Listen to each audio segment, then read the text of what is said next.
నమస్కారం వార్తలకు స్వాగతం. ముందుగా ముఖ్యాంశాలు. YCP leader Pothina Mahesh press meet, TDP నేతలపై fire. BRS leader Balka Suman media సమావేశం, పలు అంశాలపై వివరణ. బీజేపీ లీడర్ మీడియా సమావేశం నిర్వహించారు. ఈ సందర్భంగా పలు అంశాలపై ఆయన మాట్లాడారు. ప్రభుత్వ ఆస్తులేమో రోజు రోజుకి తరిగిపోతున్నాయి. మంత్రుల యొక్క ఆస్తులేమో పెరిగిపోతున్నాయి. అదనపు వనరులు అంటే స్థిరాస్తులని అమ్మటమే లక్ష్యంగా ఈ ప్రభుత్వం కూడా పెట్టుకుని ముందుకెళ్తున్నట్టుగా కనబడతా ఉంది. ఇది మంచి పద్ధతి కాదు. చాలా క్లిష్టమైనటువంటి పరిస్థితికి మరింతగా కూడా దిగజారే ప్రమాదం ఉందని చెప్పని పేర్కొంటా ఉన్నాం. ఇంకొక వైపున ఓట్ల కొరకు ఓట్లు పెట్టుకొని పథకాలని అమలు చేస్తామని చెప్తూ మోసగించి పబ్బం గడుపుకున్నటువంటి రేవంత్ రెడ్డి గారు సంక్షేమానికేమో నిధులు లేవు, కాంట్రాక్టర్లకు చెల్లింపుకు మాత్రం కొత్త అప్పులు చేసి మళ్ళీ ఈ యొక్క బిల్లులు చెల్లిస్తూ ఉన్నారు. ఇది ఎంత మాత్రం కూడా తగదని చెప్పని ఈ సందర్భంగా భారతీయ జనతా పార్టీ పేర్కొంటూ ఆర్థిక పరిస్థితి పైన బహిరంగ చర్చకి ఈ ప్రభుత్వం సిద్ధమా అని చెప్పని నేను సవాల్ విసురుతా ఉన్నా. ఇకపోతే నితిన్ గడ్కరీ గారు జాతీయ రహదారుల నిర్మాణానికి సంబంధించిన విషయంలో మాట్లాడుతున్నప్పుడు కేంద్ర ప్రభుత్వం గత 10 సంవత్సరాలు ఈసారి కూడా పెద్ద మొత్తంలో జాతీయ రహదారుల నిర్మాణం కొరకు నిధులు విడుదల చేస్తూ ఉంటే కొత్త కొత్త ప్రాజెక్టులు టేకప్ చేసి ముందుకు వెళ్తూ ఉంటే భూసేకరణని మాత్రం నీరు గారుస్తూ ఉందని, భూసేకరణలో సహాయ నిరాకరణ చేస్తూ ఉందని చెప్పని ట్రిబుల్-ఆర్కి సంబంధించినటువంటి విషయం కావచ్చు, మిగతా దానికి సంబంధించినటువంటి అంశాల్లో రహదారుల విషయంలో వారు తీవ్ర ఆవేదన వెలుబుచ్చారన్నటువంటి విషయాన్ని నేను మీకు ఈ సందర్భంగా తెలియజేసుకుంటూ ఆ రకంగా జాప్యం, ఆ రకంగా సహాయ నిరాకరణ వల్ల ప్రాజెక్టుల కాస్టులు కూడా పెరిగేందుకు అవకాశం ఏర్పడుతోందని చెప్పని వారు అభిప్రాయపడ్డారని చెప్పని నేను తెలియజేస్తా ఉన్నాను. రైల్వే శాఖకు సంబంధించిన విషయంలో కూడా సబ్వేల నిర్మాణం, అండర్ పాస్ల నిర్మాణం, ఎంఎంటీఎస్ సంబంధించినటువంటి విషయంలో కూడా రాష్ట్ర ప్రభుత్వం ఒప్పందం కుదుర్చుకుని తన వాటా కింద కడతామన్నటువంటి నిధులు కూడా ఇవ్వకుండా తీవ్ర జాప్యం చేస్తోందని చెప్పని వారు అభిప్రాయపడ్డటువంటి విషయాన్ని తెలియజేసినటువంటి విషయాన్ని నేను పేర్కొంటూ రాజకీయాలు మాని అభివృద్ధి మీద దృష్టి సారించి పెండింగ్లో ఉన్నటువంటి పనులు వేగవంతం చేయడం కొరకు రేవంత్ ఢిల్లీ వెళ్ళటం మాని హైదరాబాద్లో కూర్చుని సమీక్షలు చేయాలి. ఆ రకంగా మరి కేంద్ర ప్రభుత్వానికి సహకరించి ఆ పనులు పురోగతికి కృషి చేస్తే బాగుంటుందని చెప్పని నేను ఈ సందర్భంగా మరి తెలియజేస్తా ఉన్నా. ఇకపోతే పవర్ పర్చేజ్ సంబంధించినటువంటి విషయంలో జస్టిస్ నరసింహారెడ్డి గారు విచారణ సంఘం జరుగుతూ ఉంది. నేను ప్రత్యేకంగా వారిని కోరుతా ఉన్నా, మరో వారం రోజుల పాటు గడువు పొడిగించాలని చెప్పని నేను విజ్ఞప్తి చేస్తా ఉన్నా. ముఖ్యమైనటువంటి అంశం ఏంటంటే రాష్ట్రం ఏర్పడ్డటువంటి కొత్త సమయంలో ఈ ఒప్పంద పత్రాలు, ఈ అగ్రిమెంట్స్ లో అక్రమాలు జరిగి బీఆర్ఎస్ లీడర్ మీడియా సమావేశం నిర్వహించారు. ఈ సందర్భంగా పలు అంశాలపై ఆయన మాట్లాడారు. మాట్లాడే ముందు, చెప్పే ముందు ఆలోచన చేయాలి ముఖ్యమంత్రి గారు.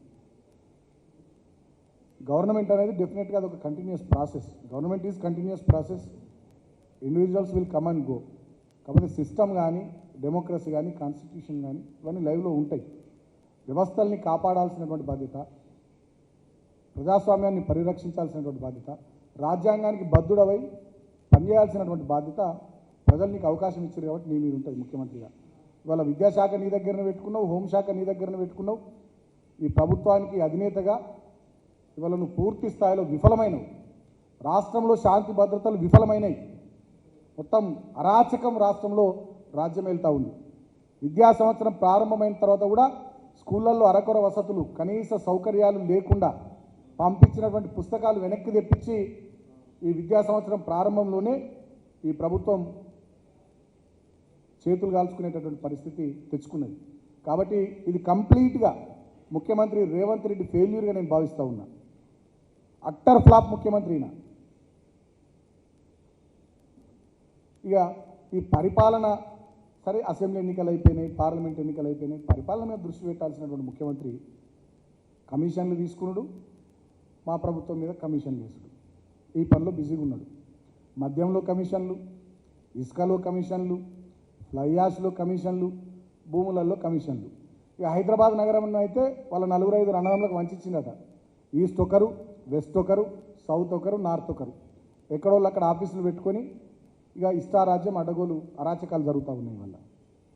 కాబట్టి నేను ముఖ్యమంత్రిని కోరుతూ ఉన్నా, పరిపాలన మీద దృష్టి పెట్టండి, పద్ధతులు మార్చుకోండి అని చెప్పి నేను కోరుతూ ఉన్నా. ఏమంటాడు ఇక మాట్లాడితే బీఆర్ఎస్కి ఒక్క సీటు రాలే, ఎన్ని సీట్లు గెలిచినాం మేమని. నువ్వేమన్నావు 14 సీట్లు గెలుస్తా అన్నావు, 8 సీట్లు గెలిచినావు.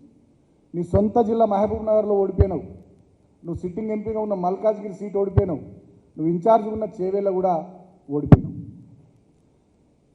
నీకు అసలు అభ్యర్థులే సక్క దొరకక మా వాళ్ళని తీసుకొని పెట్టుకున్నావు. ఒక అభ్యర్థి మా జడ్పీ చైర్మన్, ఒక అభ్యర్థి మా సిట్టింగ్ ఎమ్మెల్యే, ఒక అభ్యర్థి మా సిట్టింగ్ ఎమ్మెల్యే బిడ్డ, ఇంకో అభ్యర్థి మా సిట్టింగ్ ఎంపీ. అయినప్పటికీ నువ్వు వాళ్ళని తీసుకొని పోతే ప్రజలు సిట్టింగ్ ఎంపీని ఓడగొట్టిరు, సిట్టింగ్ ఎమ్మెల్యేని ఓడగొట్టిరు. నేను స్పీకర్ గారిని కూడా కోరుతా ఉన్నా. ప్రసాద్ గారు మంచి వ్యక్తి, సౌమ్యుడు, ఉన్నతమైనటువంటి రాజ్యాంగబద్ధమైనటువంటి పదవి వచ్చింది. నేను కూడా సంతోషపడ్డా, ఒక దళిత బిడ్డకు స్పీకర్ వచ్చిందని. స్పీకర్ గారిని కూడా నేను కోరుతా ఉన్నా, మా బీఆర్ఎస్ పార్టీ కారు గుర్తు మీద గెలిచిన ఎమ్మెల్యేలు ఎవరైతే కాంగ్రెస్ పార్టీలో చేరిర్రో వాళ్ళ మీద అనర్హత వేటు వేయాలని చెప్పి మీకు పిటిషన్లు ఇచ్చినాం. పిటిషన్లు మీ దగ్గర పెండింగ్ పెట్టుకున్నారు తప్ప ఇప్పటిదాకా మీరు చర్యలు తీసుకోలేరు. నేను ఒక ఉదాహరణ గుర్తు చేస్తూ ఉన్నా. నిన్ననే ఢిల్లీ అసెంబ్లీ స్పీకర్ గారు నిర్ణయం తీసుకున్నారు. ఆమ్ ఆద్మీ పార్టీ నుంచి పటేల్ నగర్ అసెంబ్లీ నియోజకవర్గం నుంచి గెలిచిన ఎమ్మెల్యే రాజ్ కుమార్ ఆనంద్, ఆయన బీఎస్పీ పార్టీ ఎంపీ అభ్యర్థిగా న్యూఢిల్లీ సీట్ నుంచి పోటీ చేసి, న్యూఢిల్లీ 1 సీట్ నుంచి ఆయన పోటీ చేస్తే నిన్న అనర్హత వేటు వేసి, మరి రాజ్యాంగానికి బద్ధుడనై ఉంటానని, రాగద్వేషాలకు అతీతంగా పనిచేస్తానని ప్రమాణం చేసి స్పీకర్గా ఇప్పుడు బాధ్యతలు నిర్వర్తిస్తున్నటువంటి ప్రసాద్ కుమార్ గారు, సీనియర్ లెజిస్లేటివ్ మెంబర్ వారిని నేను రిక్వెస్ట్ చేస్తూ ఉన్నా. మా 3 ఎమ్మెల్యేలకు సంబంధించినటువంటి పిటిషన్లు కూడా మీ దగ్గర పెండింగ్లో ఉన్నాయి. మీరు దయచేసి వీలైనంత తొందరగా చర్యలు తీసుకోవాల్సిందిగా నేను కోరుతా ఉన్నాను. ఎందుకంటే ఢిల్లీ అసెంబ్లీ నిన్ననే స్పీకర్ గారు నిర్ణయం తీసుకున్నారు, అనర్హత వేటు వేసిరు రాజ్ కుమార్ ఆనంద్ గారి మీద. కాబట్టి మీరు కూడా తొందరగా నిర్ణయం తీసుకొని స్పీకర్ అనేటటువంటి అత్యున్నతమైనటువంటి ఆ స్థానం రాజకీయాలకు అతీతంగా, పార్టీలకు అతీతంగా, రాగద్వేషాలకు అతీతంగా, ప్రజాస్వామ్యబద్ధంగా, రాజ్యాంగానికి లోబడి పనిచేసే ఒక స్వయం ప్రతిపత్తి కలిగినటువంటి వ్యవస్థ అని చెప్పి మీరు నిరూపించాల్సిందిగా మీకు నేను విజ్ఞప్తి చేస్తూ ఉన్నా స్పీకర్ గడ్డం ప్రసాద్ గారికి. ఇక ముఖ్యమంత్రి మాట్లాడతాడు, 2-3 మంత్రులు మాట్లాడతారు, బీఆర్ఎస్కి ఒక్క సీట్ రాలేదని. మేమేమనుకుంటున్నామంటే, మొన్న జరిగిన పార్లమెంట్ ఎన్నికల్లో 2 కూటముల మధ్య పోటీగా దేశ ప్రజలు చూసిరేమో అని అనిపించింది ఎన్నికల సరళి చూస్తే. ఎందుకంటే ఏ కూటమిలో లేని ఒక 4-5 పార్టీలు కొంత రిజల్ట్స్ సాధించడంలో వెనుకబడ్డాయి. మేమే కాదు, తెలంగాణలో బీఆర్ఎస్ఏ కాదు, పక్క రాష్ట్రంలో వైఎస్ఆర్సీపీ వాళ్ళు ఏ కూటమిలో లేరు, ఇండియా కూటమిలో లేరు, ఎన్డీఏ కూటమిలో లేరు. కాంగ్రెస్ నేతలు మీడియా సమావేశం నిర్వహించారు. ఈ సందర్భంగా పలు అంశాలపై వారు మాట్లాడారు. తింటున్నాడు పోలీసులు, వాళ్ళు పోయి స్థలం మీదకి పోతే ఎన్నిసార్లు 2 సార్లు 3 సార్లు అరెస్ట్ చేశారు. ఇంతకంటే ఏం చెప్పాలండి? పత్రికా మిత్రుల కోరిక ఏంటంటే, ఇది న్యాయమైన కేసు, మీరు న్యాయం చేయండి. మీరు బాగా రాస్తే ప్రభుత్వం కూడా కదులుతుంది. ఎందుకంటే నేను ఒక బీసీ అయినా, ఎస్సీ ఎస్టీలకు, మైనార్టీలకు ఎక్కడ అన్యాయం జరిగినా, అదేవిధంగా హాజీపూర్లో 3 అమ్మాయిల మీద రేప్ కేసు అయింది, మర్డర్ చేసిండ్రు. కానీ 8 సార్లు పోయి అది శిక్ష ఇస్తే ఇప్పుడు కూడా కోర్టు హైకోర్టు అప్రూవల్ ఇస్తలేదండి. ఇంతకంటే ఇంకేం న్యాయం జరుగుతుందండి? ఎప్పటికి మళ్ళీ పేషీకి వస్తుండే. ఎన్ని పేషీలు అయినా ఇప్పటిదాకా 20 సంవత్సరాలు అయింది, 20 years తిరుగుతూనే ఉన్నారు కోర్టుల చుట్టూ. ఏమండి 2003 నుంచి కోట్ల చుట్టూ తిరుగుతుంటే పేదోడు ఏడికెళ్ళి చేస్తారా భయ్ డబ్బులు ఉండాలి కదా. పెళ్ళాల పుస్తకాలు కూడా అమ్ముకోవాలరా భయ్ మేము. పేదోళ్ళకు ఒక లాయర్ పెట్టాలి. ఇటువంటి కేసులో ఒక్క పైసా తీసుకోకుండా గవర్నమెంట్ కట్టాలి. అప్పుడే పేద ప్రజలు ముందుకు వస్తారు. లేకపోతే పోతే పోనీరా భయ్ అని ఊకుంటారు. వాళ్ళు అడగ తింటుంటారు. కోటీశ్వరుడు అవుతున్నాడు. కనుక దయచేసి ఇది న్యాయమైన కేసు. ఇది క్లియర్ ప్రూఫ్ ఉన్నది నా దగ్గర. ఈ బుక్కే ఇచ్చిన, ముఖ్యమంత్రికి ఇచ్చిన, శ్రీనివాస్ రెడ్డికి ఇచ్చిన, అదేవిధంగా హెచ్ఎండి ఆఫీస్కు నేను కోదండ రెడ్డి పోతే కూడా వాళ్ళు కాగితాలు ఇస్తలేరు. ఎవరు చేస్తున్నాడు ఈ మోసం? కేసీఆర్ తనకు తానే గొప్ప అనుకున్నాడు. ఇదారమై నువ్వు చేసిన సర్కార్ 10 ఏళ్లలో ఇందిరాగాంధీ ఇచ్చిన భూములు కూడా అమ్మేసుకుంటుండే నువ్వు. నీ రెవెన్యూ డిపార్ట్మెంట్ ఏం చేస్తుంది? రెవెన్యూ డిపార్ట్మెంట్ పూర్తిగా ఏది కింది దాన్ని న్యాయం చేయకపోతే ఇట్లనే రెవెన్యూ డిపార్ట్మెంట్ తింటుంటారు. సర్వే నెంబర్లు చేంజ్ చేస్తారు. వేరే దగ్గర సర్వే దాంట్లో కాలంలో రాసేస్తారు. ఏం కాలం అంటారు దాన్ని? దాంట్లో పెట్టేస్తారు. అయిపోయి సర్వే నెంబర్ చేంజ్ అయ్యి ఇక్కడ తిరుగుతుండాలి కోట్ల చుట్టి. ఇక జడ్జీల దగ్గర పోతే నేను అనొద్దు. వాళ్ళు ఎప్పుడైనా మార్పు, రేపు, ఎల్లుండి, అవతల ఎల్లుండి ఇక పుస్తకాలు పంపుకోవాలి. దయచేసి ఈ కేసు న్యాయమైన కేసు. ఇగో ఈయన కూడా మాదిగా లీడరే రమేష్. ఈయన కూడా వాళ్ళ మన్మడు న్యాయంగా తిరుగుతుండే. ఎన్నిసార్లు అయినా 20 కోర్టుకు? 20 ఏళ్ళ నుంచి తిరుగుతుండే. ఏడికెళ్ళి తిరుగుతారు రాబాయ్ చెప్పు. ఇది ప్రభుత్వమేనా? ఇవాళ మన ప్రభుత్వం మీద నమ్మికున్నది. ఎందుకంటే రేవంత్ రెడ్డి ఏదో న్యాయం చేస్తాడని 6 డిక్లరేషన్ నమ్మి ఓట్లేసిండ్రు. కనుక ఇది ఇందిరాగాంధీ భూమి. రాహుల్ గాంధీ చెప్పాడు కాబట్టి ఇది న్యాయం జరగాల్సిందే. న్యాయం జరగకపోతే నేను అక్కడనే కూర్చుంటా. ఒక వారం 10 రోజుల లోపల నిర్ణయం చేయకపోతే అదే ఊర్లో కీసర దాయలనే ఆమరణ నిరాదీక్ష చేస్తా. ఇంతకంటే చెప్పేది ఏం లేదు. Thank you.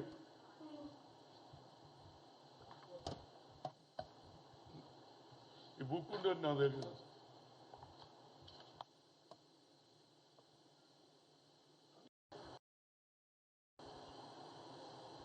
కీసర దాయరులో పర్మిషన్ ఇచ్చేస్తాడు.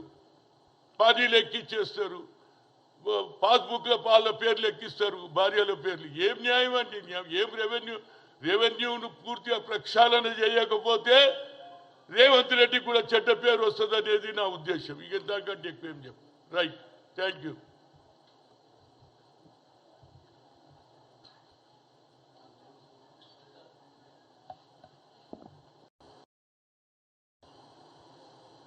కీసర దాయరులో శ్రీమతి ఇందిరాగాంధీ గారు 1981లో పెద్ద భూస్వాముల దగ్గర శివుడు బీఆర్ఎస్. కీసర దాయరులో శ్రీమతి ఇందిరాగాంధీ గారు 1981లో పెద్ద భూస్వాముల దగ్గర ఏవైతే భూములు ఉన్నానో 400-500 కోట్ల 400-500 ఎకరాలు, 300 ఎకరాలు, 200 ఎకరాలు ఇందిరాగాంధీ వచ్చిన తర్వాత భూ సంస్కరణ అమలు చేస్తే ఆ రోజులలో 94 ఎకరాలు 10 మంది మాదిగోళ్ళకి ఇవ్వడం జరిగింది. టీడీపీ లీడర్ మీడియా సమావేశం నిర్వహించారు. ఈ సందర్భంగా పలు అంశాలపై ఆయన మాట్లాడారు. అంతేగాని ఇంకా ఈవీఎంల మీద చర్చ జరగాలి, తర్వాత ప్రజా తీర్పును ఏమైందో తెలియదు అని ఒకవైపు చెప్తూనే పర్వాలేదు మనకు 40% ఓట్లు వచ్చినాయి అని మళ్ళీ పరస్పర వైరుధ్యమైన ప్రకటనలు ఆయన చేయడం మనం చూస్తున్నాం. సరే, అది కొంచెం బ్యాలెన్స్ తప్పిపోయినట్టు ఖచ్చితంగా కనపడతా ఉంది.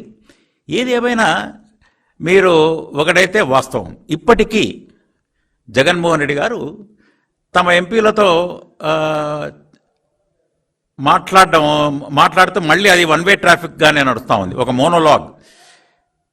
ఆయన ఎందుకు ఓడిపోయాం ఆ రివ్యూ తీసుకొని, అంటే అంతకుముందు లేదు, కాన్స్టిట్యున్సీ రివ్యూస్ కానీ, స్పందన కానీ, లేకపోతే ఫీడ్బ్యాక్ తీసుకోవడం కానీ ఆఫీసర్లతో కానీ, అది చీఫ్ సెక్రటరీ దగ్గర నుంచి అది ఎప్పుడు లేదు.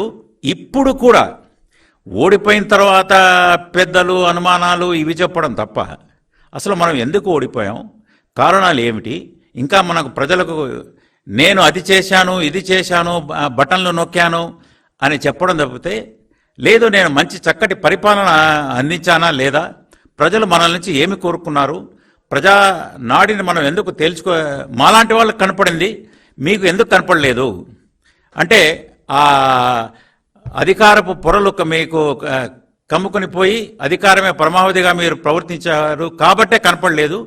అసలు మీరు ఫీడ్బ్యాక్ అనేది తీసుకోకుండా ఎప్పుడు ఎమ్మెల్సీతో మాట్లాడడం చూసాం, కొందరు ఎంపీలతో మాట్లాడడం కూడా చూసాం.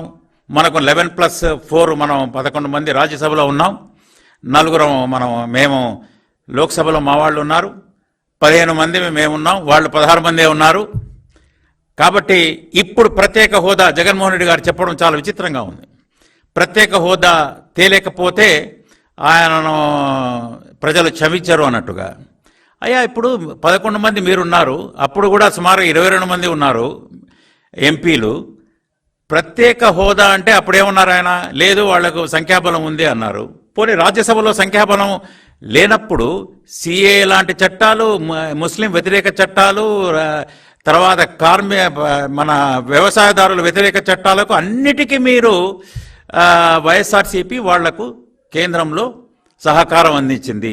ప్రత్యేక హోదా ఇవ్వకపోతే మేము మీకు సహకారం అందించము అని చెప్పిన దాఖలాలు లేవు కదా. ఇప్పుడొచ్చి ఏదో ప్రజలు ఈ ప్రత్యేక హోదా అని చెప్తే ఇది మంచి పాయింట్ దొరుకుతుంది, మనం ఇరుకున పెట్టొచ్చేమో అనే ఇది తప్ప, ఇదే సిద్ధాంతం మీకు ఇంకా ఎక్కువ మంది ఎంపీలు ఉన్నారు, అప్పుడు లోక్సభలో ఉన్నారు, రాజ్యసభలో ఉన్నారు.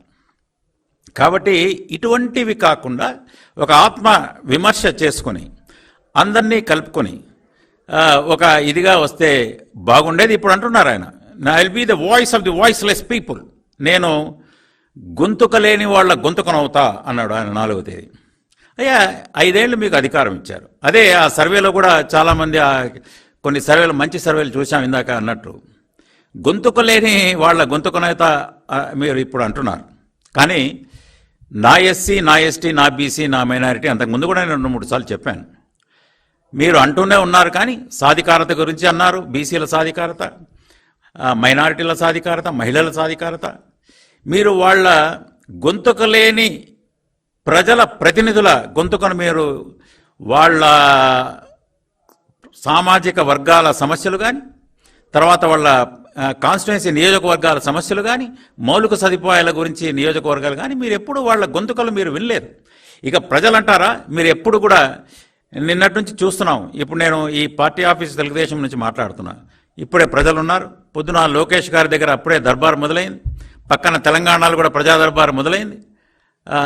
జనం ఇప్పుడు స్వేచ్ఛావాయులు ఆ రోజు ఇప్పుడు పీల్చుకుంటున్నారు. మీకు ప్రజానాడు ఎందుకు అందలేదంటే మీరు దమన నీతిని ప్రదర్శించారు, ప్రజలను అణిచిపెట్టారు, అక్రమ కేసులు పెట్టారు, నిర్బంధించారు. ఆ దమన నీతి వల్ల ప్రజలు మాట్లాడలేకపోయారు, అందుకోసం మీరు మీకు కనపడలేకపోయింది. ఇప్పుడు వాయిస్లెస్ పీపుల్ యొక్క గొంతుకను మీరు అప్పుడు విని ఉంటే బాగుండేది, వాళ్ళ ప్రతినిధుల గొంతును విని ఉంటే బాగుండేది, నేరుగా వాళ్ళను కలిసి మీరు విని ఉంటే బాగుండేది. ఖచ్చితంగా మీకు వాస్తవాలు తెలిసి ఉండేవి.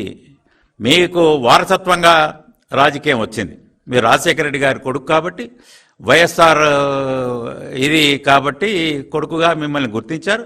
మీరు ఒక బిజినెస్ మ్యాన్గా కార్పొరేట్ కల్చర్కి అలవాటు పడ్డారు. చాలామంది చెప్తుంటారు, ఇప్పటికీ చెప్తున్నారు. అప్పుడు కూడా 6 తర్వాత సాయంత్రం మీరు దొరకరు, పొద్దున 10కో వస్తారు, తర్వాత సెక్రటరియట్ లేదు, ఎమ్మెల్యేలు ఎంపీలను కలిసేది లేదు, ఒక సెలెక్ట్ ఫ్యూను తప్ప కలవడం అనేది ప్రజలు ఇప్పటికీ మీ ప్రతినిధులు చెప్తుంటారు, మీ కార్యకర్తలు చెప్తుంటారు. నాలాంటి వాళ్ళు కూడా ఎప్పుడు నేను మిమ్మల్ని కలవలేకపోయా, ఎప్పుడో 2-3 సార్లు తప్ప. అపాయింట్మెంట్ల కోసం రోజులు కాదు నెలలు. YCP leader Pothina Mahesh media సమావేశం నిర్వహించారు. ఈ సందర్భంగా పలు అంశాలపై ఆయన మాట్లాడారు. ఉప ముఖ్యమంత్రి పదవుల్ని మీరిద్దరికి కేటాయించారు. ఒకటి నిమ్మకాయల చినరాజప్ప గారు కాపు సామాజిక వర్గం, కె కృష్ణమూర్తి గారు బీసీ గౌడ్ సామాజిక వర్గానికి ఇచ్చారు. మీ తర్వాత జగన్మోహన్ రెడ్డి గారు సామాజిక న్యాయం పాటిస్తూ మీకన్నా మిన్నగా మీరిద్దరికిస్తే జగన్మోహన్ రెడ్డి గారు 10 మందికి ఉప ముఖ్యమంత్రి పదవులు ఇచ్చారు. ఆయన 5 ఏళ్ల పాలనలో బీసీ, ఎస్సీ, ఎస్టీ, ముస్లిం, కాపు వర్గాలకి ఉప ముఖ్యమంత్రి పదవులు ఇచ్చి ఆ సామాజిక వర్గాల ఆత్మ గౌరవాన్ని పెంచారు, సామాజిక న్యాయం చేశారు. సోషల్ ఇంజనీరింగ్ లో ఆయన విప్లవాత్మకమైనటువంటి మార్పులు తెచ్చేటువంటి ప్రయత్నం చేశారు. మీరు అంతకన్నా మిన్నగా చేయాలి. కానీ బీసీ, ఎస్సీ, ఎస్టీ, ముస్లిం వర్గాలకి ఉప ముఖ్యమంత్రి పదవులు ఇవ్వకుండా కేవలం పవన్ కళ్యాణ్ గారికి మాత్రమే ఉప ముఖ్యమంత్రి పదవి ఇచ్చి బీసీలని, ఎస్సీలని, ఎస్టీలని, ముస్లింలని మీరు అవమానించిన మాట వాస్తవం. ఈ వర్గాలకి కేబినెట్ కూర్పులో ఉప ముఖ్యమంత్రి పదవులు ఎందుకు ఇలా? గతంలో మీరు ఒక బీసీకి, ఒక కాపు సామాజిక వర్గానికి చెందిన వారికి ఉప ముఖ్యమంత్రి పదవి ఇచ్చారు కదా. మీకన్నా మిన్నగా జగన్మోహన్ రెడ్డి గారు మరి 10 మందికి ఉప ముఖ్యమంత్రి పదవులు ఇచ్చారు. బీసీ, ఎస్సీ, ఎస్టీ, ముస్లింలని గౌరవించారు, సామాజిక న్యాయం చేశారు. కానీ మీరు మాత్రం అధికారం చేపట్టినటువంటి మొదటి రోజే సామాజిక మోసం చేశారు. బీసీ, ఎస్సీ, ఎస్టీ, ముస్లింలకి ఎందుకు ఉప ముఖ్యమంత్రి పదవులు ఇవ్వలేదో మీరు ఈ రోజున రాష్ట్రంలో ఉండేటువంటి ఈ వర్గాలందరికీ కూడా సమాధానం చెప్పాలి. మీరు కష్టకాలంలో ఉన్నప్పుడు, మీ పార్టీల్ని మొయ్యాల్సి వచ్చినప్పుడు, మీరు ఇబ్బందుల్లో ఉన్నప్పుడు, మీకేమో కేసులు పెట్టించుకోవాల్సి వచ్చినప్పుడు బీసీలు, ఎస్సీలు, ఎస్టీలు, ముస్లింలు, కాపులు అందరూ కావాలి మీకు. కానీ అధికారంలోకి వచ్చినప్పుడు మాత్రం ఈ వర్గాలకి ఎందుకు సముచిత స్థానం కేటాయించలేదు? దీనికి సమాధానం చెప్పండి.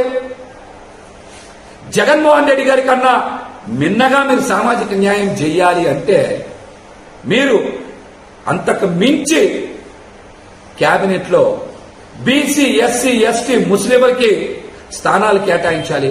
కేటాయించకుండా ఉప ముఖ్యమంత్రి హోదానే ఈ వర్గాలకు ఇవ్వలేదంటే మీరు బీసీ, ఎస్సీ, ఎస్టీ, ముస్లింలని అవమానించినట్టే కదా. ఈ విషయం మీద మీరు రాష్ట్ర ప్రజలతో పాటు ఈ వర్గాలకు కూడా సమాధానం ఇవ్వాలని మేమైతే డిమాండ్ చేస్తాను. జగన్మోహన్ రెడ్డి గారు చేసినటువంటి అద్భుతమైనటువంటి సామాజిక మార్పు, సామాజిక న్యాయాన్ని ఇప్పటికైనా సరే బీసీ, ఎస్సీ, ఎస్టీ, ముస్లింలు, కాపులు గుర్తించాలి. అత్యధిక స్థానాలు కాపు సామాజిక వర్గాన్ని కూడా కేటాయించింది జగన్మోహన్ రెడ్డి గారు అనే వాస్తవాన్ని వార్తలు ముగించే ముందు ముఖ్యాంశాలు మరోసారి. YCP leader Pothina Mahesh press meet, TDP నేతలపై fire. BRS leader Balka Suman media సమావేశం, పలు అంశాలపై వివరణ. ఈ వార్తలు ఇంతటితో సమాప్తం. తిరిగి ప్రసారమయ్యే వార్తల్లో మళ్ళీ కలుద్దాం. అంతవరకు సెలవు. నమస్తే.